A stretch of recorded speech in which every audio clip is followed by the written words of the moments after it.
বাংলাদেশে ছাত্র জনতার অভ্যুত্থানের মাধ্যমে রাজনৈতিক প্রেক্ষাপটে পরিবর্তন এসেছে কয়েক মাস আগেই। আর সেই পরিবর্তনের ঘটনায় গুঞ্জন জল্পনায় অনেকেই সামনে আনেন যুক্তরাষ্ট্রের ভূমিকার কথা। শেখ হাসিনা ও তার দলের পলাতক অনেক নেতাই অসংখ্যবার মার্কিন প্রসঙ্গ নিয়ে অভিযোগ তুলেছেন। এমনকি ভারতীয় রাজনীতিকদের মধ্যে অনেকে অভ্যুত্থানের পেছনে যুক্তরাষ্ট্রের ভূমিকা নিয়ে সন্দেহও প্রকাশ করেছেন।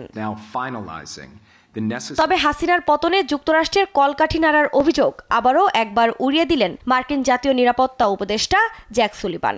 এই ধারণাকে সম্পূর্ণ অযৌক্তিক হিসেবে আখ্যা দেন তিনি। শেখ হাসিনার পতনে যুক্তরাষ্ট্রের যে কোনো ধরনের ভূমিকা নেই, সেটা ভারতীয় ঊর্ধ্বতন কর্মকর্তারাও বিশ্বাস করেন বলে দাবি তার। শুক্রবার হিন্দুস্তান টাইমস এক প্রতিবেদনে জানায়, হোয়াইট হাউসে মার্কিন ভারত সম্পর্ক ও ভবিষ্যৎ প্রশাসনিক কার্যকলাপ নিয়ে আলোচনার সময় বাংলাদেশের সাম্প্রতিক ঘটনাবলী নিয়ে প্রশ্ন উঠলে এসব কথা বলেন তিনি।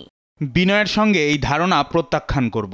বাংলাদেশে ঘটে যাওয়া ঘটনার পেছনে যুক্তরাষ্ট্র ছিল এমন ধারণা হাস্যকর। ঊর্ধ্বতন ভারতীয় কর্মকর্তাদের সঙ্গে আমার কথা হয়েছে, তারাও বিশ্বাস করে না যে আমরা এর পেছনে ছিলাম। অবশ্য হাসিনার পতনে যুক্তরাষ্ট্রের কোনো সংশ্লিষ্টতা নেই বলে আগেই জানিয়েছিল ওয়াশিংটন। এমনকি বাংলাদেশে মার্কিন হস্তক্ষেপের অভিযোগ কেবলই মিথ্যা বলেও গত বছরের আগস্টে স্পষ্ট জানায় দেশটি।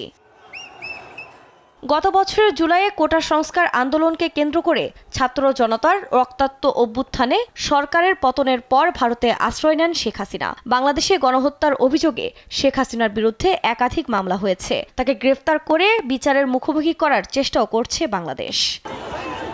আফরিন মৌ, নিউজ ডেস্ক, দেশ টিভি।